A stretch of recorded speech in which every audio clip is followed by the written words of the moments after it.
Welcome to news Hunter.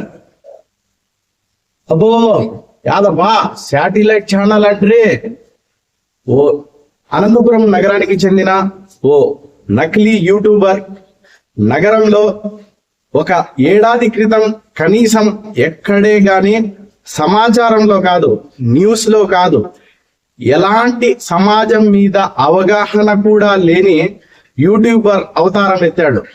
ఎత్తడమే ప్రతి ఒక్కరిని మోసం చేయడం, వారిని ఫేక్ వ్యవహారాలతో బెదిరించడం, తన ఛానల్లో దాన్ని అంగరంగ వైభవంగా తీర్చిదిద్ది ఇదే మొత్తం జరుగుతున్నది అని చెప్పడం. తీరా చూస్తే ఆ వార్త వస్తుందో లేదో కూడా తెలియదు. కేవలం తన ఆదాయ వనరుగా మాత్రమే మార్చుకొని ఒక ఏడాది నుంచి ఫేక్ యూట్యూబర్ అవతారం ఎత్తిన వ్యక్తి అనంతపురం జిల్లాలో పెద్ద ఎత్తున ఓ డబ్బా టీవీని పెట్టుకొని 39 కోతి వేషాలు వేసుకుంటూ అనంతపురం నగర వాసులతో పాటుగా జిల్లాలోని వ్యక్తులనందరినీ మోసం చేసుకుంటూ తిరుగుతున్నాడు. మందేస్తే గాని కనీసం నోటి నుంచి మాట కూడా రాని ఆ ఫేక్ యూట్యూబర్ ప్రస్తుతం హల్చల్ చేస్తున్నాడు. పెద్ద పత్రికలను, పెద్ద ఛానళ్లను సైతం తనదే పెద్ద పత్రిక, తనదే పెద్ద యూట్యూబ్ అనుకుంటూ చెప్పుకుంటూ మభ్యపెట్టడం, మోసం చేయడమే అతనికి వృత్తిగా మారింది.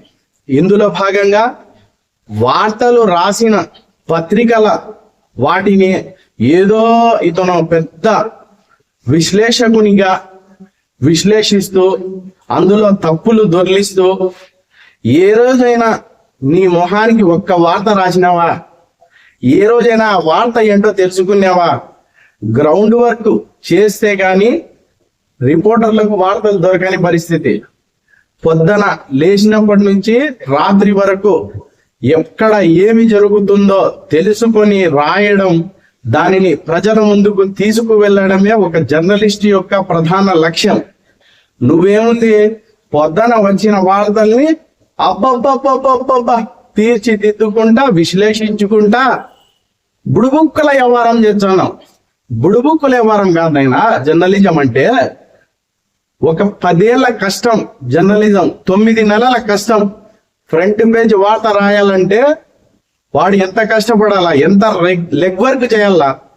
అనంతపురం జిల్లాలో దాదాపుగా అంటే 110 మంది జర్నలిస్టులు కేవలం ఒక పెద్ద పత్రికలో తమ సత్తాను చాటుకుంటున్నారు. నేడు జిల్లాలో ఏ సంచలన వార్త వస్తుందో అనంటూ అధికారులు రాత్రి పడిగాపులు కాస్తున్నారు.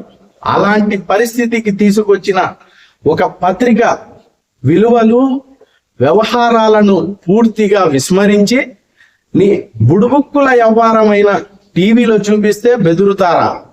ఎవరికి బెదిరే పరిస్థితి లేదు. ఎక్కడ ఉన్నా, ఏమి జరిగినా, ఎంతమంది మా ముందుకు వచ్చినా వారిని గట్టిగా ఎదుర్కొంటాం. అదేవిధంగా ఈ బుడుబుక్కుల టీవీకు జరిగిన అన్యాయం అయిన చాలా మంది మా న్యూస్ హంటర్ ఛానల్కు వస్తున్నారు. వారిని డైరెక్ట్ గా ప్రజల ముందుకు తీసుకొస్తాం. ఈ బ్లాక్మెయిల్ యూట్యూబర్ పై అనేక మంది మోసపోయి తండోపతండాలుగా మా న్యూస్ హంటర్ ఛానల్ కు వేల మంది వస్తున్నారు. వారి బాధలను, వారు పడ్డ అంశాలను గురించి మా న్యూస్ హంటర్ ఛానల్ ప్రతిరోజు వీక్షణ ద్వారా తెలియజేస్తుంది. న్యూస్ హంటర్ అంటే కేవలం న్యూస్ ను వేటాడమే కాదు, ఇలాంటి ఫేక్ అయిన యూట్యూబర్లను కూడా వేటాడి వారు చేస్తున్న జర్నలిజం ముసుగులో మోసాలను వెలికి తీయడమే ప్రధాన లక్ష్యం. ఇదే మా న్యూస్ హంటర్ ఛానల్ యొక్క ప్రధాన విధి.